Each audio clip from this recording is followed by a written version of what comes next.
छोटे से गांव में माधव नाम का एक गरीब कुम्हार अपनी मां शारदा के साथ रहता था। बचपन में ही उसके पिता के गुजर जाने के कारण सारे काम का बोझ माधव पर आ गया था। माधव अपनी मेहनत से मिट्टी के घरे बनाता और गांव में बेचता था। इसी से उसका गुजारा चल रहा था। एक दिन, माधव बेटा, तूने सुबह से कुछ नहीं खाया, जरा रुककर 2 टुकड़े तो खा ले। माँ, जब तक ये घरे तैयार नहीं हो जाते तब तक खाना खाना ठीक नहीं। आज पूरा काम करना होगा, नहीं तो बाजार में बेचने के लिए कुछ भी नहीं रहेगा। लेकिन बेटा, सुबह से तूने बस पानी पिया है, शरीर भी तो साथ देना चाहिए। खाली पेट कब तक मेहनत करेगा? माँ, मेहनत करने वाले का पेट भी उसकी मेहनत देखकर शांत हो जाता है। पहले ये घरे बना लूं, फिर तेरे हाथ की रोटी खाऊंगा। इसके बाद शारदा उठकर चूल्हे की ओर बढ़ती है।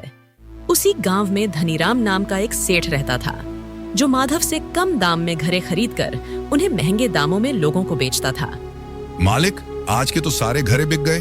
चलो चलकर आज माधव से कुछ घरे लाते हैं। सुना है वो बहुत अच्छे घरे बनाता है। हाँ, तुम ठीक कहते हो, चलो। सेठ धनीराम और उसका नौकर माधव के घर की ओर चल पड़ते हैं। वहां पहुंचकर सेठ धनीराम माधव से कहता है, अरे ओ माधव, सुना है कि इस बार तेरी कारीगरी और भी निखर गई है। सेठ जी, मैं इसके लिए बहुत मेहनत करता हूँ, बस ऐसे ही भगवान की कृपा रहे। भगवान की कृपा तो देखूंगा बाद में। पहले ये बता, मेरे लिए अच्छे और मजबूत घरे बना सकता है या नहीं? हाँ सेठ जी, बना दूंगा। कितने घरे चाहिए? 50 बड़े घरे, लेकिन सुन, अगर कोई भी घरा टूटा या खराब हुआ तो पैसे नहीं दूंगा। और सुन माधव, 3 दिन में ये घरे तैयार कर देना।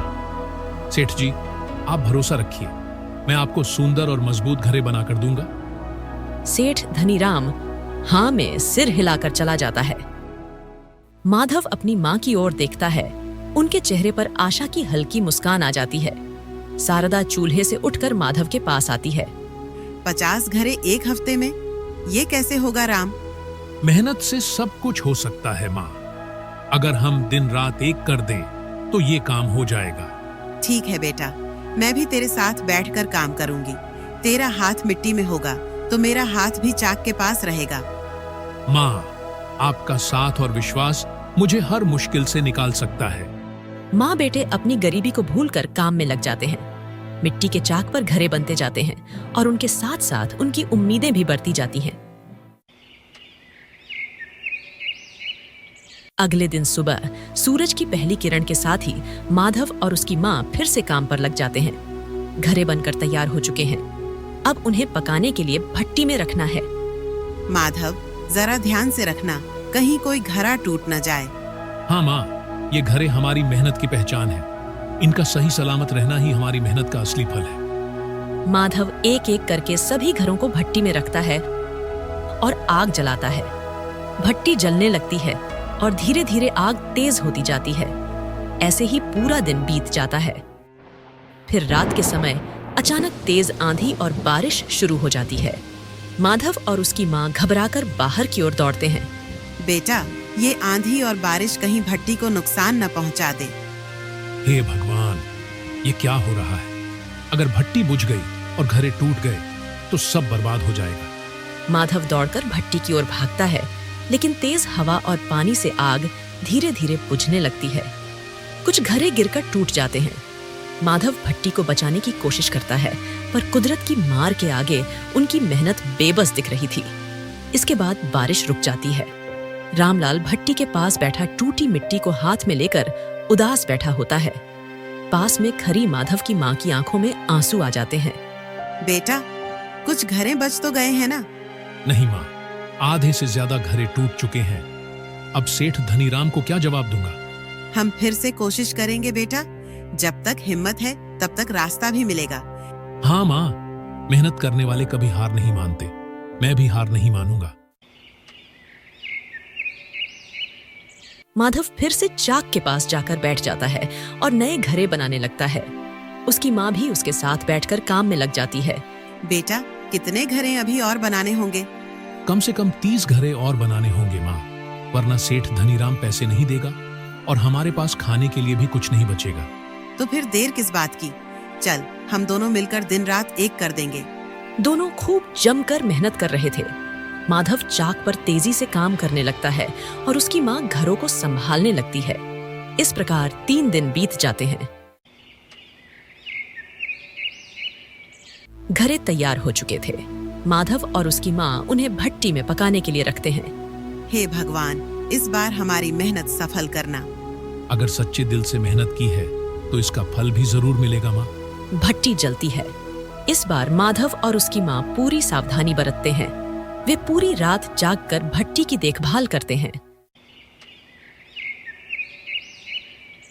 अगली सुबह भट्टी ठंडी होती है। माधव और उसकी माँ घरों को बाहर निकालते हैं। बेटा, इस बार सारे घरे अच्छे बने हैं। हाँ माँ, हमारी मेहनत रंग लाई। माधव बैलगाड़ी पर घरे लादता है। पास खड़ी उसकी माँ उससे कहती है, बेटा, सेठ धनीराम को घरे पसंद आ जाएंगे ना? हाँ माँ, अगर मेहनत सच्ची हो तो उसका मूल्य भी सही मिलता है। इसके बाद माधव बैलगाड़ी लेकर सेठ धनीराम के घर की ओर निकलता है। माँ दरवाजे पर खड़ी प्रार्थना करती है। माधव अपनी बैलगाड़ी में घरे लेकर सेठ धनीराम की हवेली के बाहर पहुंचता है। वहां पहुंचकर माधव कुछ घरों को उतारकर सेठ धनीराम के सामने रखता है। घरें तो अच्छे लग रहे हैं, लेकिन इनकी मजबूती तो परखनी पड़ेगी। सेठ घरों को ध्यान से देखता है। सेठ नौकर को इशारा करता है। नौकर एक घड़ा जमीन पर हल्का पटकता है। घड़ा सही सलामत रहता है। हाँ, बढ़िया माल बनाया है। पर देख माधव, तू तो जानता है इस बार बाजार में भाव बहुत कम है। मैं तुझे पूरे 50 घरें के सिर्फ आधे पैसे ही दे सकता हूँ। माधव चौंक कर सेठ को देखता है। माँ की मेहनत, भूख और बीती रातें उसकी आंखों के सामने घूम जाती हैं। लेकिन सेठ जी, हमारी मेहनत का पूरा हक बनता है। हमने दिन रात एक कर दिए हैं। ये घरे पूरे दाम के हकदार हैं।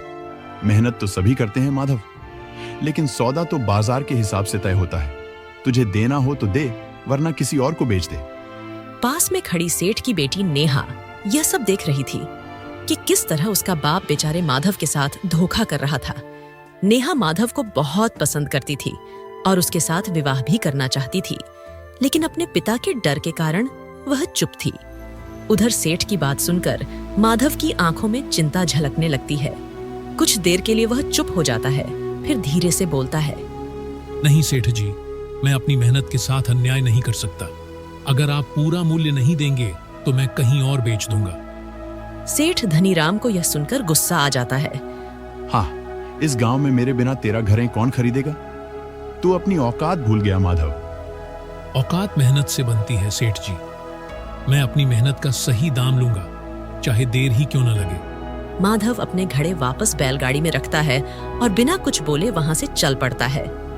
माधव को इस तरह जाता देख नेहा बहुत दुखी होती है और सेठ धनीराम भी झुंझलाकर उसे जाते हुए देखता है। माधव बैलगाड़ी लेकर बाजार के बीच में खड़ा हो जाता है। लोग इधर उधर आ जा रहे थे। तभी कुछ ग्राहक माधव के पास आते हैं। ये घरे कितने में दोगे कुम्हार जी? भाई, घरे बहुत अच्छी मिट्टी के हैं और बहुत मजबूत और टिकाऊ है। आपको सही दाम लगा दूंगा।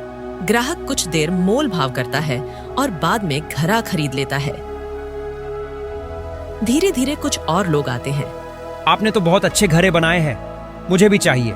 मेरे घर के पुराने घरे टूट गए हैं। धीरे धीरे लोग माधव के घरे खरीदने लगते हैं। शाम होते होते माधव के सारे घरे बिक जाते हैं। तभी वहां एक व्यापारी आता है। व्यापारी सजीले कपड़े पहन रहा होता है।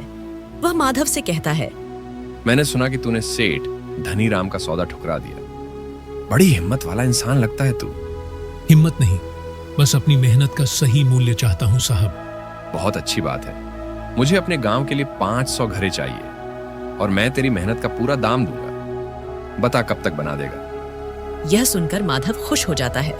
वह सोचता है, मुझे इतना बड़ा मौका मिला है, क्यों ना कुछ लोगों को अपने साथ जोड़कर इस काम को पूरा किया जाए। सुनो साहब, इसके लिए आपको हमें 20 दिन का समय देना होगा। ठीक है, मैं तुम्हें 20 दिन का समय देता हूँ। जल्दी से मुझे ये घरे तैयार करके दो। इसके बाद माधव खुशी से घर की ओर चल देता है। उधर सेठ धनीराम का नौकर उसे माधव की सारी बात बता देता है। मालिक, माधव ने तो सारे घरे अच्छे दामों पर बेच दिए। सब लोग उससे घरे खरीद कर बहुत खुश हैं। और एक व्यापारी ने उससे 500 घरें खरीदने को कहा है। मालिक, अगर ऐसा ही चलता रहा तो हमारी तो दुकान बंद हो जाएगी। आपको कुछ करना होगा। हाँ, तुमने सही कहा। यदि सब लोग उससे घरें लेने लगेंगे तो हमारी तो दुकान ठप पड़ जाएगी। पर तुम चिंता मत करो, मैं इस माधव को ऐसा नहीं करने दूंगा। उधर माधव घर पहुंचता है। उसकी माँ उसे देखकर बहुत खुश होती है। बेटे, तुझे पूरे दाम मिले ना? हाँ माँ, आज हमारी मेहनत का असली फल मिला है। अब हमारे दिन बदल सकते हैं। सुबह का समय। माधव की माँ चूल्हे पर खाना बना रही थी और माधव अपनी बैलगाड़ी ठीक कर रहा था। माधव की माँ थाली में खाना परोसकर माधव के पास आती है। ले बेटा, खाना खा ले। इसके बाद माधव खाना खाने लगता है और उसकी माँ भी उसके पास बैठ जाती है। बेटा, आगे क्या करेगा? माँ, मैं चाहता हूँ कि अब सिर्फ हमारे गांव में नहीं, आस-पास के गांव में भी अपने घरे बेचूं। वहां अच्छे दाम मिलेंगे और हमारी कला की पहचान भी बढ़ेगी। और तो और माँ, एक व्यापारी ने मुझे 500 घरे बनाने को कहा है। ये तो बहुत अच्छी बात है, लेकिन उसके लिए और ज्यादा घरे बनाने होंगे। हाँ, और इसके लिए मुझे और मजदूरों की मदद भी लेनी होगी। मैं चाहता हूँ कि हमारे गांव के दूसरे कुम्हार भी इस काम में जुड़े। इसके बाद माधव गांव में जाता है और अपने जैसे कुछ और कुम्हारों को इकट्ठा करता है। सुनो भाइयों, मैं चाहता हूं कि हम सब मिलकर काम करें। अगर हम अपने घरों को दूसरे गांवों तक पहुंचाएं, तो हमें अच्छा मुनाफा मिलेगा और कोई हमें ठगेगा भी नहीं। लेकिन माधव, दूसरे गांव तक घरे पहुंचाना इतना आसान नहीं है। रास्ते में बहुत जोखिम है, और अगर वहां के व्यापारी हमें ठगने लगे तो? देखो, अगर हम एक साथ मिलकर काम करें और सही योजना बनाएं, तो हमें कोई नहीं हरा सकता। जो जोखिम हम अकेले नहीं उठा सकते, वो साथ मिलकर जरूर उठा सकते हैं। सब कुम्हार आपस में देखते हैं। कुछ देर की चुप्पी के बाद एक कुम्हार बोलता है। माधव सही कह रहा है। हमें सेठ धनीराम जैसे लोगों की मोहताजगी से बाहर निकलना होगा। मैं इसके साथ हूँ। हम भी तैयार हैं। सेठ धनीराम का नौकर चुपके से सारी बातें सुन लेता है और तेजी से दौड़कर धनीराम के पास जाता है। मालिक, आज माधव ने गांव के सभी कुम्हारों को इकट्ठा कर घरे बनाने की योजना बनाई है और वो लोग आज से ही काम शुरू कर देंगे। मैं इस माधव को छोड़ूंगा नहीं। सुनो, अपने साथ कुछ लोगों को इकट्ठा करो और रात के समय चुपके से जाकर सारी भट्टियों को तोड़ दो। मैं भी देखता हूं कि आखिर ये घरें कैसे बनता है। उधर माधव और गांव के कुम्हार मिलकर बड़े पैमाने पर घरे बनाने लगते हैं। महिलाएं भी उनके साथ घरे बनाने में मदद करती हैं।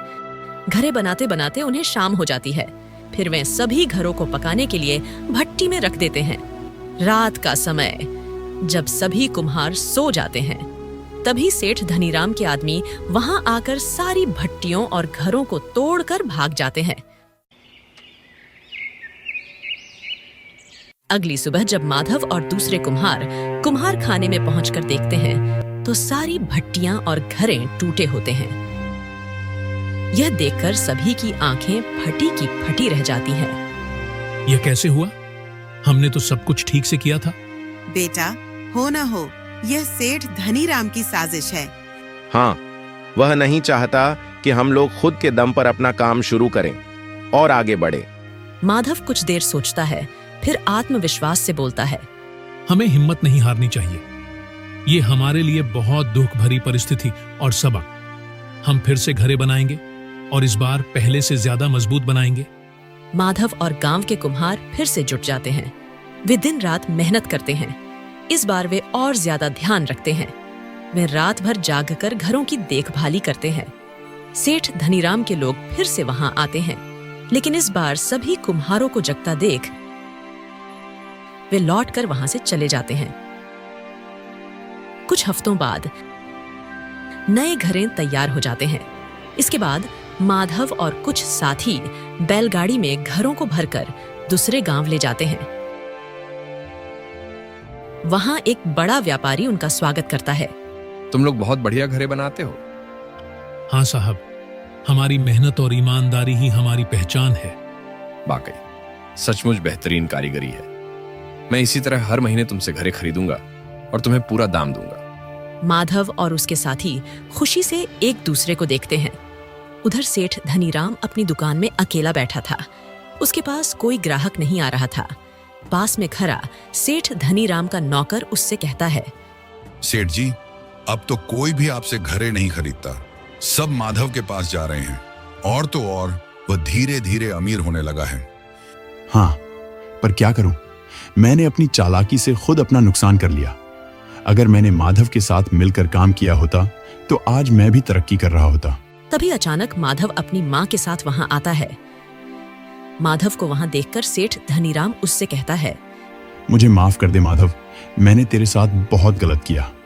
ठीक है सेठ जी, पर याद रखना, जिसका कोई नहीं होता उसका भगवान होता है, और वो सभी को उनके कर्मों का फल देता है।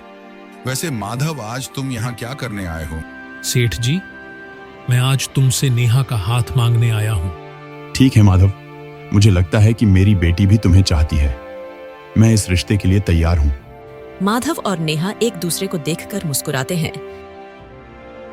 इसके बाद सेठ धनीराम अपनी बेटी नेहा की शादी माधव से कर देता है। अब सेठ धनीराम भी माधव और अन्य कुम्हारों के साथ मिलकर काम कर